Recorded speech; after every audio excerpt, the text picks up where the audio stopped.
quienes secuestraban, extorsionaban, quienes asesinaban, ahora supuestamente entonces son los dueños de la paz.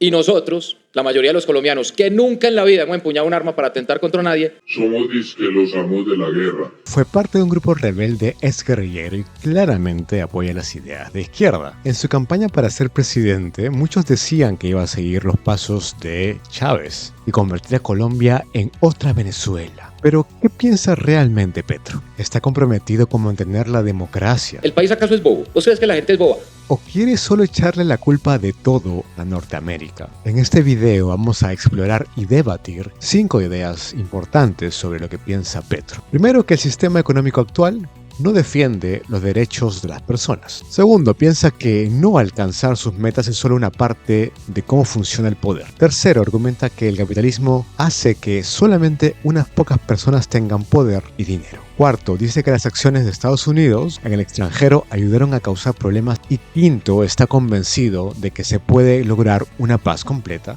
a través del diálogo. A partir de lo que podríamos llamar la época neoliberal, hace unos 30, 34 años, se fueron creando unas leyes que tenían como filosofía común el pensar que el mercado podía garantizar derechos. Pero pasados 30 años, 3 décadas, casi que en todo el mundo, ha demostrado que su promesa no existía. Acá claramente saltaría cualquier libertario de decir: la idea del liberalismo es un invento de la izquierda. Y claramente hay posiciones necias como las de Milei, que alguna vez dijo que solo existe libertad, no nueva ni antigua. Pero esa mirada miope va del debate. La libertad tiene que tener restricciones, porque todos deseamos ser libres, pero eso puede impedir el proyecto de otra persona. Entonces la pregunta es: ¿hasta cuánto podemos ser libres? Ahora, es verdad que la izquierda ha usado este término de cualquier forma, sin medias tintas, para atacar cualquier forma de privatización y de promoción de la empresa. Para ellos, cualquier forma de proyecto liberal es una conspiración norteamericana en contra del pueblo.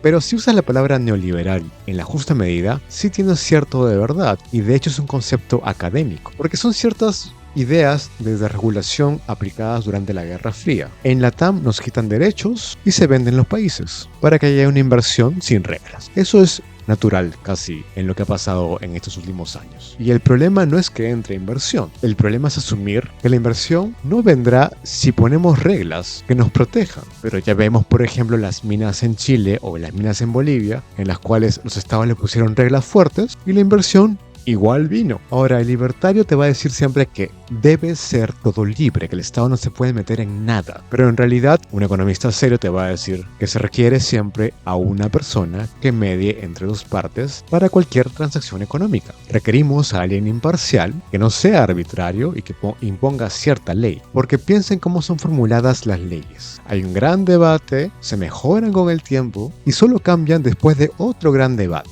Al menos en teoría. En Perú es una cosa de que cualquiera se le ocurre cualquier cosa y lo aprueban y ya está. Pero bueno, seriamente hablando tendría que ser así. Por eso hasta Platón, cuando es anciano, se desdice de su texto inicial, La República, y crea un texto llamado Las Leyes, para estar a favor de esta perspectiva de que las leyes gobiernan, no el presidente, no el Congreso. Lo que ordena un país son las mejores ideas mejor pensadas en las leyes. Y lo cierto es que Petro, si es que tomas esto en la justa medida, él dice la verdad. El neoliberalismo sí fue una política exterior norteamericana, como en casi todos los podcasts. Recomiendo el canal de Jeremy Shepard, Intervenciones Gringas. Y acá una lista de los países en Latinoamérica en las cuales ha intervenido Estados Unidos. Todos.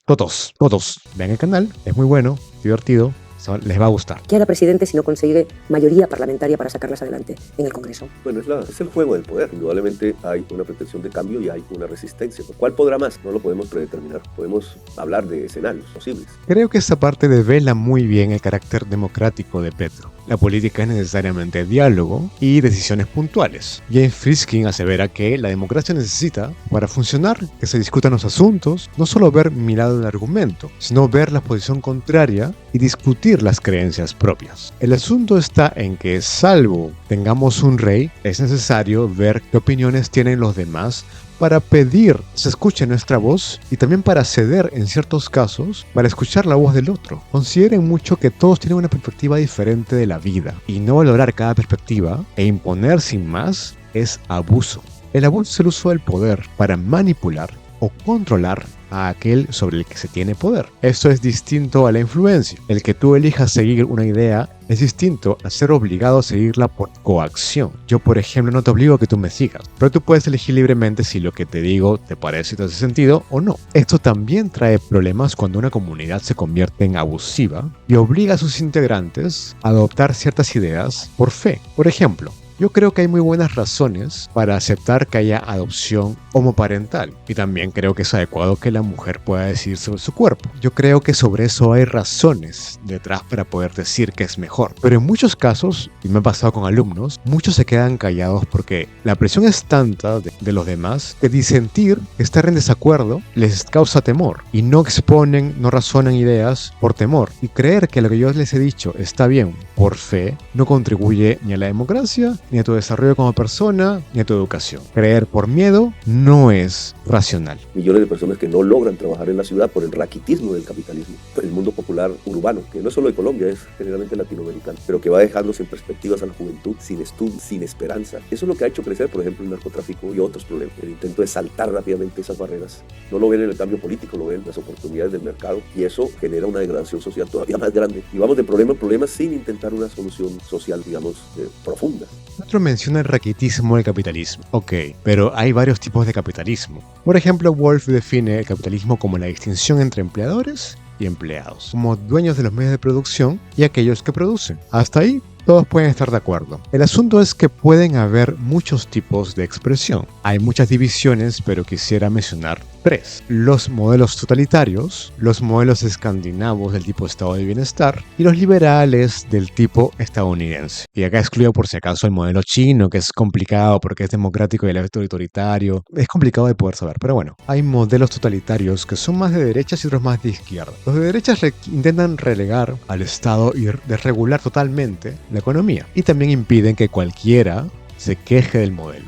Los comunistas, entre comillas, controlan toda la economía e impiden que cualquiera se queje del modelo también. Son modelos en los cuales o acatas lo que el Estado te pide o la empresa o dejas de vivir para contarla. Los escandinavos, pese a que las reglas de producción las ponen los empleadores, se les limita a favor de la población. Se coopera para que todos tengan derechos, y eso está creado por el Estado, pero también por un fuerte sindicato. Por eso en esos países escandinavos no hay sueldo mínimo, porque tienes ya un sindicato que negocia el sueldo y por tanto es más alto que el promedio europeo, porque parte de la economía no es únicamente el Estado y la empresa, también es el sindicato. En el modelo liberal estadounidense se trata mucho de una liberalización de varias partes como la banca o incluso la salud.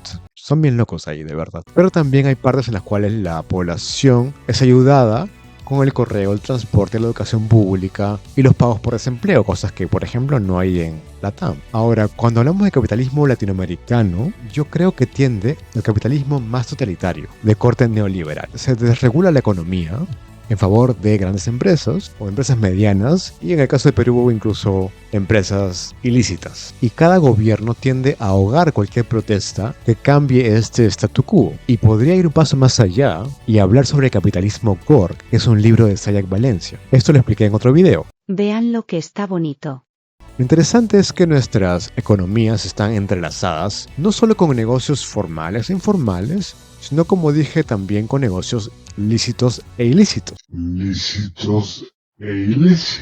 Los ilícitos ofrecen un cambio brutal a las economías individuales, o sea, a cada persona, y eso lo aprovechan para usar el crimen para ganar dinero. O sea, te pagan por vender drogas. Es un sistema perverso porque, como el mismo Petro anuncia, la guerra contra las drogas es un fracaso total.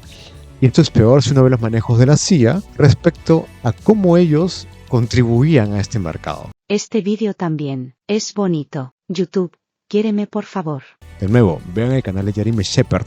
Él usa documentos de la CIA misma y de ex agentes corroborados para poder decir estas cosas. No lo invento yo, son documentos de la CIA. En un momento en el gobierno de Trump se habló de invadir a Venezuela a través de Colombia. Nosotros hemos sido un país hermano casi que con unidad de sangre. Yo no sé si sea el mismo caso Ucrania-Rusia, pero se parece. Y los venezolanos se fueron hacia el bloque de Putin, compraron sus aviones Chukov, hicieron demostraciones de poderío militar ruso en Venezuela. Y Colombia se fue hacia la OTAN y nos nombraron de algo que no he entendido qué es, también mostrando los dientes. Y sin que fuese público, en realidad Trump sí estaba hablando con el gobierno colombiano de cómo invadir militarmente Venezuela. Si eso hubiera ocurrido, la guerra quizás estaría aún hoy. La herida histórica entre los dos pueblos hubiera sido de siglos, se hubieran separado prácticamente como se separan dos hermanos que tienen una misma historia. Ya, eso acá es un tema con Petro. Ciertamente la violencia estadounidense y de la OTAN es patente y hace pensar de manera paranoica. Incluso académicos como Béjar piensan esto. Béjar es un politólogo peruano, que también fue exguerrillero como Petro. Y el problema es ese. Llevamos años de políticas intervencionistas estadounidenses, lo cual hace pensar en conspiraciones constantes. Escuchemos a Béjar. Y yo estoy convencido, no puedo demostrarlo, de dos cosas. Uno, que Sendero ha sido en gran parte obra de la CIA y de los servicios de inteligencia. Uno. Y dos, que gran parte de las operaciones de división de la izquierda tienen algo que ver con los servicios de inteligencia enemigos. Recordemos que en Perú Montesinos ha estado cerca de la CIA. ¿Por qué no sería uno paranoide en que fomentar la estabilización de un lugar es plausible? Pero esta paranoia llega a puntos en los cuales Petro se sale de realidad. Por ejemplo, cuando Castillo tenía múltiples acusaciones por corrupción, dijo esto. Porque Perú vive desde hace mucho tiempo una fractura social entre lo que es Lima y lo que es la sierra, con procesos políticos muy diferentes unos y otros. Pero aquí ese presidente elegido popularmente es de la sierra y lo tumban, entre otras razones, porque es de la sierra, porque es pobre. O sea, ¿usted no cree que sea corrupto? No, yo no puedo, no tengo elementos para lo que tú ves hoy. Es que no está procesado por corrupción, está procesado por rebelión. Esto fue después del golpe de estado de Castillo. O sea, creer en ese momento de Castillo era de alguna forma inocente es absurdo. Y lo cierto es que pues habían querido bajarse a Castillo desde el comienzo. O sea, y por ser de la sierra y por no ser limeño. O sea, eso sí es claro. El ataque del Congreso de Castillo fue sistemático y fue desde el comienzo, desde que comenzó su mandato. Pero muy probablemente Castillo es corrupto. Y además Castillo cometió un golpe de estado. Y el problema es ese, es bien complicado analizar fenómenos, porque luego de años de gaslighting gringo, en los cuales te mienten a la cara, en los cuales te crean una narrativa falsa para poder engañarte, pues obviamente tiene sentido que seas paranoico.